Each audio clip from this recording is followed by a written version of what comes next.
Hi అండి, ఈరోజు ఎమ్మి mushroom pulao చూపిస్తా మీకు. ఈ పులావ్లో కూడా ఎన్నో వెరైటీలు ఉన్నాయి. ఇదో రకం అండి. ఇది చాలా పొడి పొడిలాడుతూ రెస్టారెంట్ స్టైల్లో చాలా టేస్టీగా ఉంటుంది.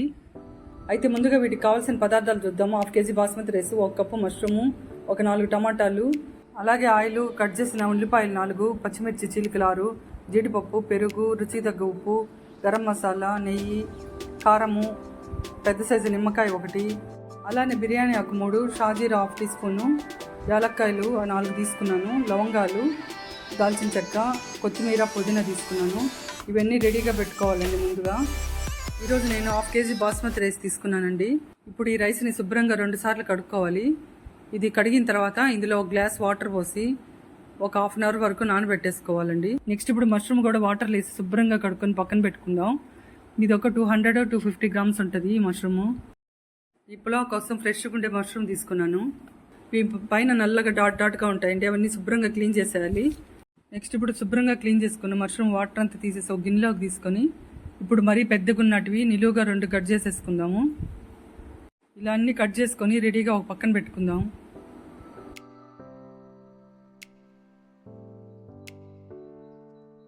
ఇప్పుడు స్టవ్ మీద మందపాటి గిన్నె పెట్టుకుని అది వేడెక్కిన తర్వాత ఇందులో 4 టీ స్పూన్లు ఆయిల్ వేసుకొని కాగనివ్వాలి బాగా.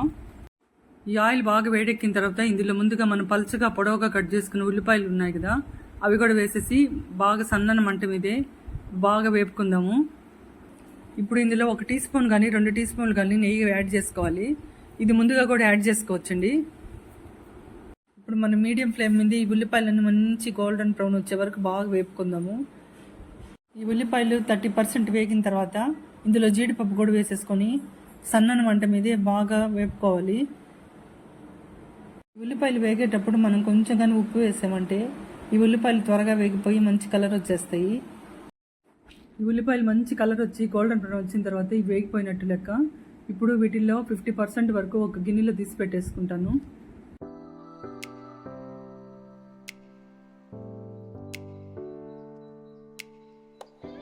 నెక్స్ట్ ఇప్పుడు ఇందులో బిర్యానీ ఆకుతో పాటు కచ్చా పచ్చగా దంచుకున్న పట్టా, లవంగాలు, యాలక్కాయలు, షాజీరా వేసేసుకొని ఇందులోనే అల్లం వెల్లుల్లి పేస్ట్ 2 టీ స్పూన్లు, పచ్చిమిర్చి చీలికలు వేసుకొని సన్నని మంట మీద బాగా కలుపుకోవాలి. అడుగు పట్టకుండా కమ్మటి వాసన వచ్చే వరకు సన్నని మంట మీద బాగా ఎర్రగా వేపుకోవాలి. నెక్స్ట్ ఇప్పుడు ఈ మసాలాలన్నీ పచ్చివాసన పోయి బాగా ఎర్రగా వేగిన తర్వాత ఇందులో మనం కట్ చేసి పెట్టుకున్న మష్రూమ్ కూడా వేసేసుకుందాము. ఇప్పుడు ఈ మసాలాలన్నీ మష్రూమ్కి బాగా పట్టేటట్టు 2 నిమిషాలు మగ్గనిద్దాము. ఈ మష్రూమ్ పులావ్ వేడిగున్నప్పుడు ఎంత టేస్టీగా ఉంటుందో చల్లారిపోయినా కూడా అంతే టేస్టీగా ఉంటుంది. ఇప్పుడు ఇందులో టమాటా ముక్కలు కూడా వేసేసుకొని బాగా మెత్తపడే వరకు బాగా కలుపుకునేస్తాము.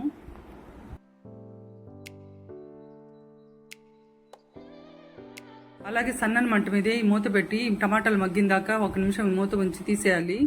ఇప్పుడు ఈ టమాటాలు మగ్గిపోతాయి. ఇప్పుడు ఈ టమాటాలన్నీ మగ్గిపోయి ఇందులో కొంచెం జ్యూసీగా వాటర్ వస్తుందండి. నెక్స్ట్ ఇప్పుడు ఇందులో 1 టీ స్పూన్ ఉప్పు, 1/2 టీ స్పూన్ కారము, 1/2 టీ స్పూన్ బిర్యానీ మసాలా, సన్న కట్ చేసి పెట్టుకున్న కొత్తిమీర, పుదీనా కూడా వేసుకొని బాగా సన్నని మంట మీదే మగ్గనిద్దాము. ఇందులో ధనియాల పొడి కూడా వేసుకోవచ్చండి, మీ ఆప్షన్ అది. ఇలా 3 నిమిషాలు వేపుకున్న తర్వాత ఈ ఆయిల్ అంతా పైకి వస్తే ఇది పర్ఫెక్ట్గా వేగిపోయినట్టే లెక్క. నేను జస్ట్ ఇప్పుడు ఈ గ్లాస్తో 1.5 గ్లాస్ రైస్ తీసుకున్నానండి, అంటే 1/2 కేజీ రైస్ తీసుకున్నాను. ఇప్పుడు ఈ పులావ్కి బాస్మతి రైస్ కదండి తీసుకుంది, 1 గ్లాస్కి 1.5 గ్లాస్ వాటర్ పోయాలి. ఇప్పుడు చిన్న కప్పు పెరుగు కూడా యాడ్ చేశాను.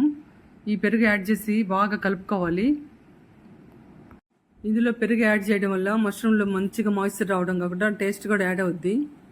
ఇప్పుడు ఈ వాటర్ వేసిన తర్వాత ఈ మసాలాలన్నీ బాగా కలిసేటట్టు బాగా కలుపుకొని ఇప్పుడు ఇందులో ఉప్పు సరిపోతే చెక్ చేసుకొని కొంచెం ఉప్పు కూడా యాడ్ చేసేసుకుందాం.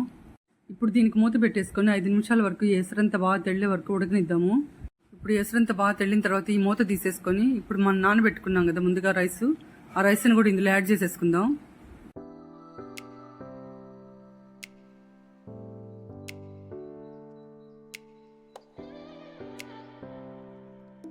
ఈ రైస్ అంతా యాడ్ చేసేసాం కదా, ఇప్పుడు ఈ విధంగా స్లోగా కలుపుకోవాలి.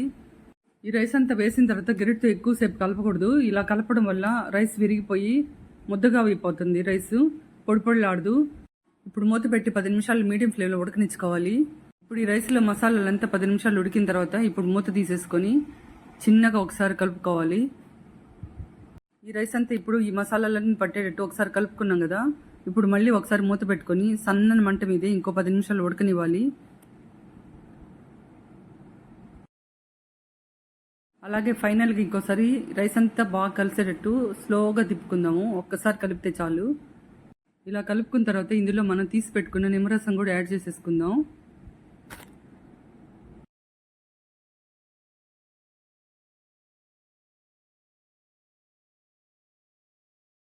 ఈ నిమ్మరసం ఈ పులావ్లో వేసిన తర్వాత ఈ రైస్ అంతా బాగా పట్టేటట్టు ఒక్కసారి చిన్న కలుపుకొని ఇవంతా లెవెల్ చేసేసుకుందాం ఈ రైసు. అలాగే ముందుగా మనం జీడిపప్పుని ఉల్లిపాయల్ని మంచి గోల్డెన్ బ్రౌన్ కలర్లో వేయించుకొని కొంచెం తీసి పక్కన పెట్టుకున్నాం కదా, అవి కూడా ఇందులో పైన చల్లేసుకోవాలి. ఇప్పుడు ఇందులో సన్న కట్ చేసి పెట్టుకున్న కొత్తిమీర పొద్దున కూడా కొంచెం వేసేసుకుందాము. ఫైనల్గా ఇప్పుడు మూత పెట్టేసుకొని ఈ ఆవిరంతా బయటికి పోకుండా ఈ మూత పైన ఏమన్నా బరువు పెట్టుకొని ఇంకో 5 నిమిషాలు సన్నన మంట మీదే ఉడకనిద్దాము. ఇప్పుడు ఈ ఉడికిన తర్వాత ఈ మూత వెంటనే తీయకూడదు. ఈ స్టవ్ ఆఫ్ చేసుకొని ఒక 10 నిమిషాలు అలాగే ఉంచేయాలి. ఇప్పుడు వెంటనే మూత తీయకుండా కొంచెంసేపు ఆగి మూత తీస్తాం కదా, అప్పుడు రైస్ అంతా మసాలా బాగా పట్టి పొడి పొడిలాడుతూ చాలా బాగుంటుంది టేస్టీగా. ఇది చూడండి, గుమగుమలాడుతూ ఎంతో టేస్టీగా ఉంది రైసు. ఈ మష్రూమ్ పులావ్ని ఇలా చేసుకోండి, ఎంతో టేస్టీగా రెస్టారెంట్ స్టైల్లో చాలా బాగుంటుంది. ఇది లంచ్ బాక్స్లోకి చల్లారిపోయినా కానీ చాలా టేస్టీగా ఉంటుంది. ఈ మష్రూమ్ పులావ్ ఒకవేళ మిగిలినా కానీ ఈవినింగ్ తిన్నా అదే టేస్టీగా ఉంటుంది. మీరు ట్రై చేసి చూడండి, చాలా చాలా బాగుంటుంది. ఈ వీడియో మీకు నచ్చినట్లయితే లైక్ చేయండి, షేర్ చేయండి, సబ్స్క్రైబ్ చేయండి, అలాగే కామెంట్ చేయడం మర్చిపోవద్దు. అంతే అండి, నెక్స్ట్ వీడియోలో కలుద్దాం. బాయ్ అండి, థ్యాంక్స్ ఫర్ వాచింగ్.